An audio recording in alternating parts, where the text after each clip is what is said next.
Yes, let's continue to bow our head. Oh, hallelujah. Hallelujah. O Lord God, nandito po muli kami, Panginoon, upang makinig ng iyong mga salita, O Lord God. Lord God, open our heart, Panginoon. Samahan niyo kami, Panginoon. Oh, hallelujah, ngayong gabi, O Lord God. Lord, patawarin niyo po kami, Panginoon, sa aming mga nagawang kasalanan, sa isip man o gawa, O Lord God. Yes, O Lord God, ano man po, Panginoon, ang mga hindi kaaya-ayang aming mga nagawa, O Lord God, aming idinutulog at pinagkupapakumbaba, God. Lord, ganon din po, Panginoon, sa aming pag-aaralan at mapapakinggan, O Lord God, na sana'y maging aral, O Lord God, sa amin, at ganon din mo may sa buhay ang bawat isa, O Lord God. Yes. Lord, pinapanalangin namin, Panginoon, ang mga kapatiran, Panginoon, na wala pa sa mga oras na ito, Lord God. Hibuin niyo po ang kanilang mga puso, O Lord God, na makadalo upang makapakinig ng inyong mga salita, O Lord God. Yes, sir. Ganon din po, Panginoon, ang mga nasa trabaho, Panginoon, or school, O Lord God, na meron silang pagkakataon upang makadalo upang, or makapakinig sa aming gagawin, O Lord God. Let touch their heart, Panginoon, O Lord God. At ganoon din po, Panginoon, tulad nga po sa inyong salita, two or more gathered in your name, you are here in the middle of us, Panginoon, O Lord God. Lord, huwag niyo pong hayaan, Panginoon, na may gumulo sa aming gagawin o ginagawa, O Lord God. O Lord God, ikaw lang po ang kapapurihan, O Lord God. Ikaw lang po maging sentro sa aming pag-aaralan, O Lord God. Lord, maraming salamat, Panginoon, at inaangkin na namin, Panginoon, ang victory upon us, Panginoon. Lord God, maraming salamat. Ikaw lang po ang pinupuri, pinapasalamatan. In Jesus' name, Amen. Amen. Ayan, good evening po sa ating lahat. Malinaw po ba ang aking boses? Malinaw po. Okay. Okay, papatuloy. Yes po. Let's pray po muna bago ako mag-start po. Ayan. Lord, we thank you for this day, Lord. Aming makapangyarihan sa lahat, Lord, Panginoon. Lord, gabayan niyo po ako sa aking pagtuturo ngayong araw, Lord. Kayo po ang manguna sa akin, Lord. Ang inyong salita lamang ang lumalabas sa aking bibig, Lord. Lord, patuloy niyo po kaming bigyan ng wisdom and knowledge, Lord. We thank you, Lord God. We glorify you, we honor you, and we magnify you. In Jesus' name we pray. Amen. Amen. So, ayun po. Let's start na po sa ating sharing of Word of God. Bali, bago po tayo magsimula, no, konting recap lang po for the last week na tinuro po ni Sister Rochelle is yung chapter 33 po. Umiikot ang kwento about, kung naalala nyo po, umiikot yung kwento about kay Jacob at Esau, which is one of the main lesson is to forgive. Forgiveness is the best thing to do in our life kasi kapag may kaaway tayo or sama na loob kahit kanino, we need to forgive kasi yun po yung utos ni Lord. Katulad na lang ni Jacob at Esau, nagkita sila for how many years, and si Jacob 7 ulit na yumukod kay Esau. Amen po. Pero sinalubong po siya ni Esau at ni Jacob at hinagkan po at niyakap ng mahigpit. So nakakatuwang isipin po, no, kasi kahit gaano pa kasama yung pamilya mo or kahit sino pa yan, pag may Lord tayo sa buhay, magpapatawad at magpapatawad tayo. Amen po. So, sabi nga po, no, sabi po dito na if we overcome hatred and forgive others, then we can help restore peace to troubled relationship. So, yun po. So, ngayon po, ito na po yung yung ituturo ko, ito na yung kadugtong nung naghiwalay na sila Jacob at Esau. Si Jacob nagpunta siya sa Sukot. Tapos si Esau naman nagpunta sa Seir. So naghiwalay na sila.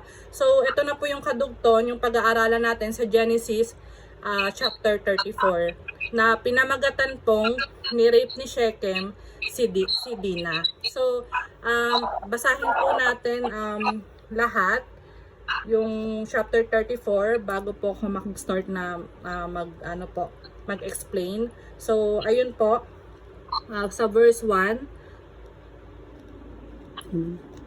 Ito na ba yan? Ikaw, gusto mo sa Bible. Okay. Ginahasa si Dina. Minsan, si Dina ang anak na dalaga ni Jacob kay Leah ay dumalaw sa ilang kababaihan sa lupaing iyon. Nakita siya ni Shechem, anak na binata ni Hamor na isang Hivita at pinuno sa lupaing iyon. Sapilitan siyang isinama nito at ginahasa. Ngunit napamahal na ng husto kay Shechem si Dina at sinikap niyang suyuin ito. Sinabi ni Shechem sa kanyang ama na lakaring mapangasawa niya ang dalaga. Nalaman ni Jacob na pinagsamantalahan ni Shechem ang kanyang anak. Ngunit hindi muna siya kumibo sapagkat nagpapastol noon ng baka ang kanyang mga anak na lalaki. Nagpunta naman si Hamor kay Jacob upang makipag-usap. Siya namang pagdating ng mga anak na lalaki ni Jacob mula sa kaparangan, nabigla sila nang mabalitaan ang nangyari sa kapatid at gayon na lamang ang kanilang galit dahil sa ginawa ni Shechem. Ito'y itinuring nilang isang paglapastangan sa buong angkan ni Jacob. Next po. Sinabi ni Hamor, yaman din lamang na iniibig ni Shechem si Dina. Bakit hindi pa natin sila ipakasal? Magkaisa na tayo, hayaan nating mapangasawa ang aming mga binata, ang inyong mga dalaga at ng aming mga dalaga, ang inyong mga binata. So gayon, maaari na kayong manatili dito sa aming lupain. Maaari kayong tumira kung saan ninyo gusto. Maaari kayong maghanap buhay at magkaroon ng ari-arian. Nakiusap ding mabuti si Shechem sa ama at mga kapatid ni Dina. Sinabi niya, pagbigyan na po ninyo ang aking hangarin at humiling naman kayo ng kahit anong gusto nyo. Sabihin po nyo kung ano ang dote na dapat kong ibigay at kung magkano po ang kailangan kong ipagkaloob sa inyo. Makasal lamang kami. Next po. Dahil sa paglapastangan kay Dina, mapanlin lang ang pagsagot ng mga anak na lalaki ni Jacob sa mag-amang Hamor at Shechem. Ay, nag-loading. Okay na. Sinabi nila, malaking kahihiyan namin kung hindi tuli ang mapapangasawa ng aming kapatid. Naglo-loading siya sa amin. Ito na ako sa 16 ka na. 15 na. Papayag lang kami sa isang kondisyon, dapat maging kagaya namin kayo at magpatuli ang lahat ng mga lalaki sa inyo. Tsaka pa lang kami papayag na maikasal ang mga anak natin. Tapos, titira kami kasama nyo at magiging isang bayan tayo. Pero kung ayaw nyo sa kondisyon namin at ayaw nyo magpatuli, kukunin namin ang dalaga namin at aalis na kami. Naging okay naman kina Hamor at Shechem yung sinabi nila. Kaya sinunod agad ng binata ang gusto nila. Kasi in love siya sa anak ni Jacob. Si Shechem ang pinaka ginagalang na buong pamilya niya. Pumunta ang mag-amang Hamor at Shechem sa city gate at sinabi sa mga kababayan nila, mabait sa atin ang mga taong ito. Hayaan natin silang tumira sa lugar natin at pumunta kung saan nila gusto. Malaki naman ang lupain para sa ating lahat. Pakasalan natin ang mga anak nilang babae at ipakasal din natin sa kanilang mga anak natin. Pero papayag lang silang tumira dito at maging isang bayan kasama natin. Sa isang kondisyon, dapat magpatuloy ang lahat ng lalaki sa atin kagaya nila. Magiging atin din naman yung mga baka, mga property at lahat ng mga hayop nila, 'di ba? Kung papayag tayo, dito na sila titira sa atin. So pumayag na ang lahat ng mga nasa city, gate, at sinabi ni Hamor at Shechem. Tapos tinuli ang lahat ng lalaking nandun. After 3 days, nung mahapdi pa ang mga sugat ng mga tinuli, pumunta sa city ang dalawang anak ni Jacob, na sina Simon at Levi, na mga kuya ni Dina. Dala-dala nila ang city, ang mga espada nila, pero hindi sila nagpahalata. Tapos, pinatay nila ang lahat ng mga lalaki. Pinatay din nila si Hamor at ang anak niyang si Shechem. Tapos kinuha nila si Dina sa bahay ni Shechem at saka umalis. After nung pagpatay, kinuha naman ng iba pang anak ni Jacob ang mga ari-arian sa city para gumanti sa kahihiyang ginawa sa kapatid nila. Kinuha nila yung mga tupa, mga baka, mga donkey at lahat na nandun sa city at sa mga bukid. Kinuha nila ang lahat ng kayamanang nandun, pati lahat ng nasa mga bahay. Ginawa naman nilang bihag ang mga babae at mga bata. Sinabi ni Jacob kina Simon at Levi, "Binigyan niyo ako ng sakit ng ulo. Magagalit na sa akin ang lahat na nakatira ditong Canaanites at Perizzites pag nagkampi-kampi ang mga yan at umatake. Patay tayong lahat, buong pamilya natin. Alam niyo namang konti lang ang mga tauhan ko."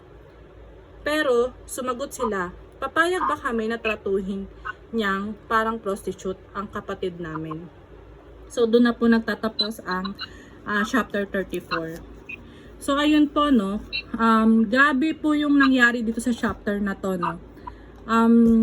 Sige nga po kung nabasa nyo po. I have a question, brothers and sister. So how many times is God mentioned in this Genesis 34? Ilang beses pong nabanggit si Lord dito sa chapter na ito? Anyone po? Wala. Ayun, the name of God is not mentioned at all po, no. Hindi po nabanggit dito yung pangalan ni Lord. Compare sa mga previous na Genesis na pinag-aralan natin since Genesis 1 until 33. The name of God is always mentioned over and over again. Unlike dito sa chapter na ito. Actually po, kahit na hindi na mention dito si Lord, but still our God exists. Amen po. Kasi hindi man natin maramdaman si Lord, but still God is watching. God is never absent from his people. So hinayaan ni Lord na mangyari 'yon kasi para masukat yung yung faith niya, yung faith ng family ni Jacob to our God from the action of Jacob's family. So para mas lalo natin maintindihan yung kwento, I want to summarize po yung kwento. So sa Genesis chapter 34 po, kung mapapansin natin, sobrang selan po nung kwento na to kasi ginahasa po dito si Dina, which is sobrang very serious sin po. Nanirahan sila Jacob sa lugar kung saan po namumuno yung tatay ni Shechem. Alam naman natin na pag may power tayo, madalas po yung nakukuha talaga natin yung gusto. Kaso in a bad way. Pero hindi naman lahat yung may mga power ginagamit nila in a bad way or in a good way. At ganito po yung nangyari sa chapter na to, nung nakita niya si Dina, nabighani siya, nagkaroon ng interest, tapos yun, yung gusto niyang makuha, yung siguro matikman si Dina, let's say, kasi talagang nabighani siya kay Dina. Pero nandun yung, sabi niya, nandun daw yung love, so napamahal daw siya, pero hindi niya napigilan yung ginawa niya kay Dina, ni-rape niya. Ang tawag po doon is fatal attraction. Kung tawagin po sa emotion na meron meron siya kay Dina, actually nakakamatay po yun. Mostly kasi ang alam po ng karamihan, pag unang beses nakita mo yung isang tao at may naramdaman ka agad, sinasabi nila love at first sight daw yun. Pero actually ano po, mali po yun eh. Para sa akin, wala naman ganon. Pag unang kita mo sa tao, pag unang kita nyo sa tao, sinabi nilang love at first sight daw yun. Pero attraction po yun, attraction. Attraction at first sight. Sa unang kita. Magiging love at first sight lang siya. Matatawag mo lang siyang love at first sight kapag, paano ba? Kapag hindi. Pag tumagal ng tumagal, na nakilala mo siya, at yung feelings mo is andun pa rin at mas lalong nag-i-improve, nandun na pumapasok yung love at first sight.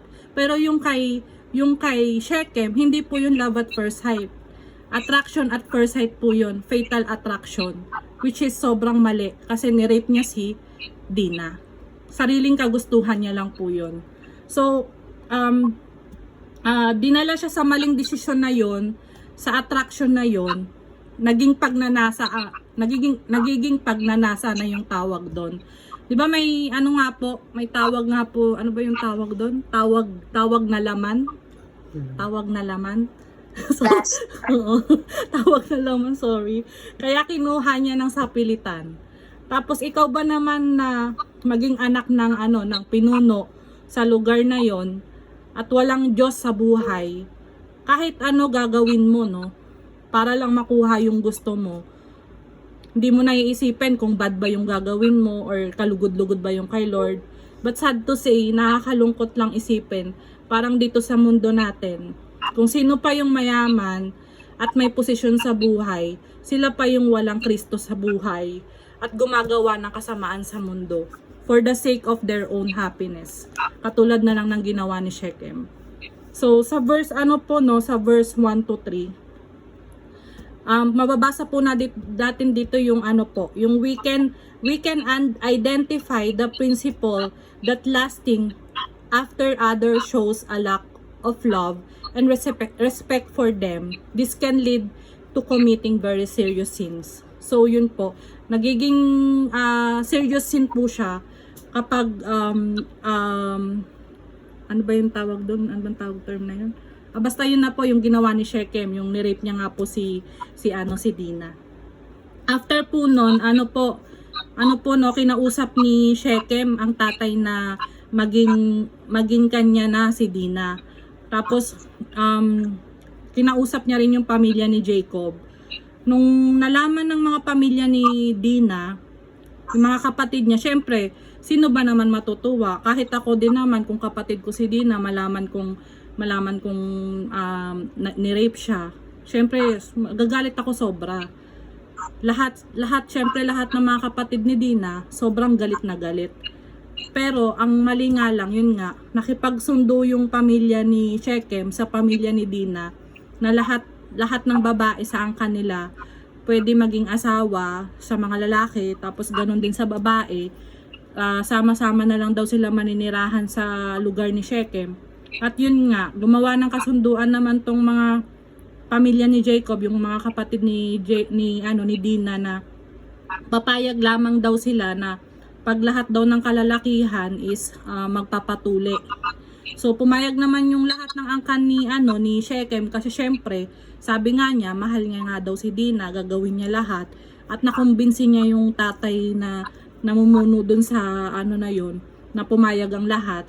Pero hindi nila alam na may plano yung mga magkakapatid na yon, na si Dina. After 3 days, nagpatuli na sila at sobrang hapdi na ng mga sugat nila. Doon na pumasok sila Levi at Simon, yung kapatid ni Dina, na pinagpapatay na nila yung lahat ng mga kalalakihan doon sa lugar na yon nang walang kalaban-laban. So sa ginawa ng magkakapatid na yon, andun na yung dugo nila na gaya ng nagawa ng kanilang ama na naging cheater. So parang like father, like son, parang ganun. 'Di ba sabi nga nila?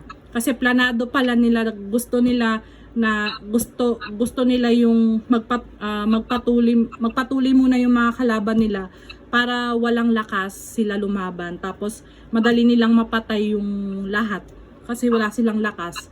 Kaya mas maganda yung bagong tuli. Kaya siguro yun yung plano nila. Imagine po, yung sa verse 1, no, sa verse 1 to 3, ni-rate ni Shechem from fatal attraction, tapos yung mga kapatid naman ni Dina ay naging anger, yung galit na galit, which is may rights naman talaga tayong magalit, but they are also committing very serious sin kasi pumatay sila. Sabi nga ni Apostol Paul sa Ephesians 4 verse 26, magalit kayo pero wag kayo magkakasala. Okay lang naman magalit pero wag tayo magkakasala. So bali ang reflection ko dito sa chapter na ito, kung maaalala po natin yung tinuro ni Ate Rochelle, no, last week from chapter 33, nandun yung forgiveness, yung pagpapatawad na mga kasalanang nagawa, na umabot man yung maraming taon but still andun yung pagpapatawad. Dahil habang lumilipas yung panahon, inaayos din ni Lord yung bawat puso natin para magpatawad. So sa chapter naman na ito, kabaliktaran naman, walang forgiveness. Dito naman is anger. Dito sa chapter 34, dito yung anger, galit na walang kapatawaran. Pinagplanuhan kung paano gumante dahil sa galit. Actually, hindi ito kalugod-lugod kay Lord. Sobrang hindi talaga. Kahit na naging maganda yung intention ng magkakapatid ni Simon at Levi na ipatuli, sumunod sila sa yung lahat ng mga kalalakihan. Kasi kung maalala po natin sa kwento ni Abraham, no, inutos ng Lord na gawing kasunduan ang pagpapatuli ng lahat ng mga kalalakihan para maging bahagi ng pangako ng Lord. Pero yung naging plano nila ng magkakapatid ay hindi ito pinahihintulutan ni Lord. Hindi i-consider to ni Lord. Kasi dahil ginamit nila yung pagkakataon para gumante.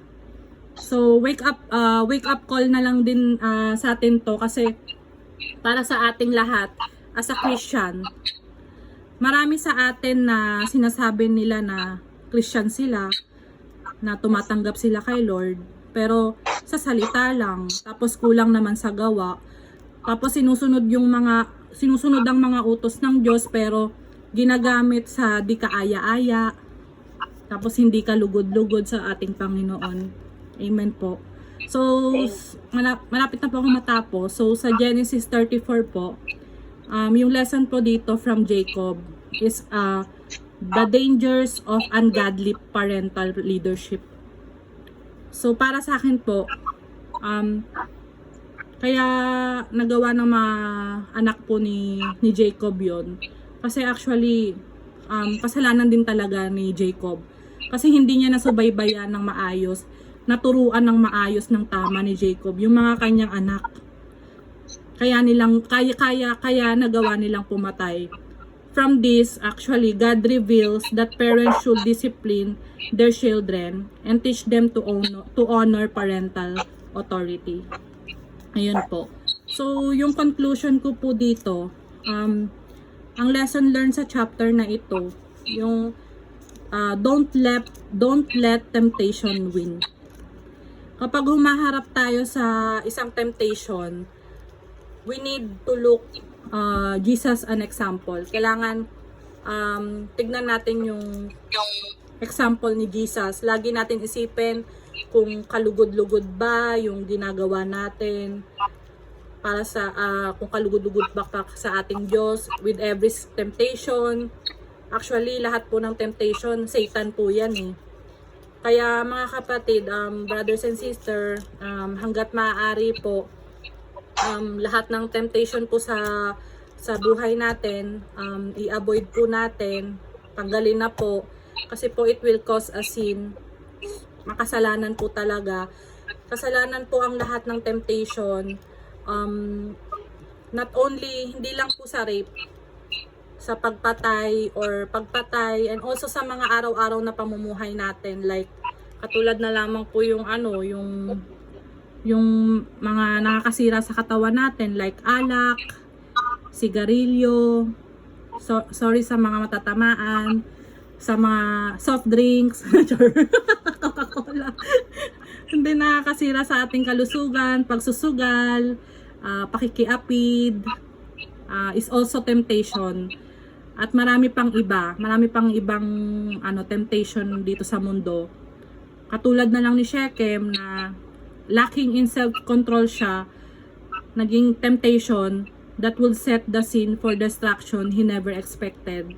So kaya sa lahat ng mga problema natin, kaaway, or kahit sino, galit sa puso natin, or any temptation man yan, keep faith, laging nandun pa rin yung faith natin kay Lord, wag mawawala, and then always pray. Ipag-pray na lang natin yung mga kaaway natin, na naway haplusin yung mga puso nila at haplusin mga puso natin. Keep reading the Bible, the scripture, so that God will remind you what is the right way.